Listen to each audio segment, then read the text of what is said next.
যে বাড়িতে জন্ম নিলাম, ছোট থেকে বড় হইলাম, যে বাড়ির কোনায় কোনায় একদম স্মৃতি জড়িয়ে আছে, মায়া লেগে আছে, ভালোবাসা মিশে আছে, আর সেই বাড়িতেই একদিন মেহমান হয়ে আসতে হয়। এটাই হচ্ছে নিয়ম। আসসালামু আলাইকুম, আমি অনামিকা চলে আসছি আরও একটি ভিডিও নিয়ে। তো অনেকদিন পরে বাড়ি আসলাম। তো এসে গাছগুলো একটু দেখলাম, আগে সুন্দর করে ফুল ফুটে আছে সেগুলো দেখলাম, কারণ ফুলগুলো অনেকটা সুন্দর লাগছে। আর এদিকে রান্না বসিয়ে দিছে আমাদের জন্য, স্পেশাল রান্না হবে গরুর মাংস। এদিকে পিঠা বানানোর জন্য বসে গেছে মা। নারকেলের পিঠা বলে এটা, কলি পিঠা। প্রথমে এটা কিন্তু নারকেল আর চালের গুঁড়ি দিয়ে এটা করা হয়। তো এখানে পিঠা বানানোর প্রসেস চলতেছে। তো আর এদিকে দেখেন আমাদের পুচকু সোনা কী করতেছে এখানে। আর এই যে দুধ জাল করা হচ্ছে, এটা কিন্তু পায়েস রান্না করা হবে। আর এটা কিন্তু বাড়ির যে গাভী আছে সেই গাভীরই দুধ, শুধু দুধ দিয়ে পায়েস রান্না করা হবে। আর পায়েসটা অবশ্যই টেস্ট হবে। এখানে আরও কিছু সবজি কেটে রাখা হয়েছে, পটল ভাজা করা হবে, মুরগি রান্না করা হবে।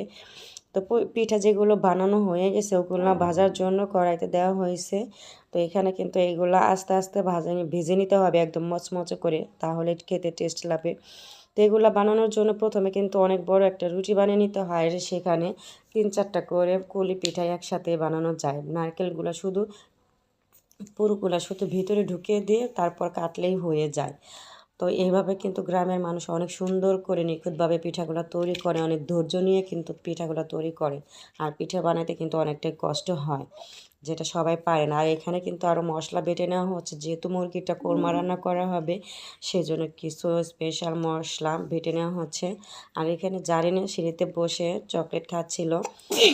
তো এখানে আবার পোলাও রান্না করা হবে, তাই আমি মাকে বললাম জল পোলাও রান্না করো, যেখানে শুধু পানি গরম করে আর সব মশলা দিয়ে চাল ছেড়ে দিলে হয়ে যায়। তা বললো যে ওইভাবে রান্না করলে মজা হয় না, এর জন্য চালটা মানে কষিয়ে নিচ্ছে। এভাবে মা নাকি রান্না করে। তো অনেকদিন পরে কিন্তু মা পোলাওটা রান্না করতেছে। এখন উনি রান্না করে না, বাইরের বউই রান্না করে। আর আমাদের অপরাজিতা গাছে কিন্তু সুন্দর ফুল ফুটে আছে, ফুলগুলার কালার কিন্তু বেশি সুন্দর। এদিকে মা কিন্তু সিম গাছ লাগাইছে, সিম গাছগুলার জাংলায় উঠে গেছে। মানে শীতকাল হলে এখানে কিন্তু সিম ধরবে, মানে কয়েকটা জারে সিম গাছ লাগাইছে। আর আমার মা অনেক সবজি গাছ লাগায়, মানে এই মানে এক এক জারে এক এক রকম গাছ লাগায়। আর এখন কিন্তু চাল কুমড়া আছে জাংলায়, তারপর দুন্দুল গাছ আছে।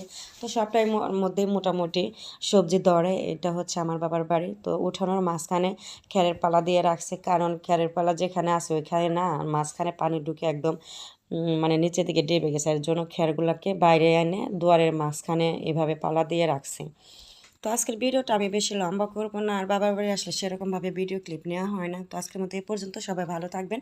আল্লাহ হাফিজ।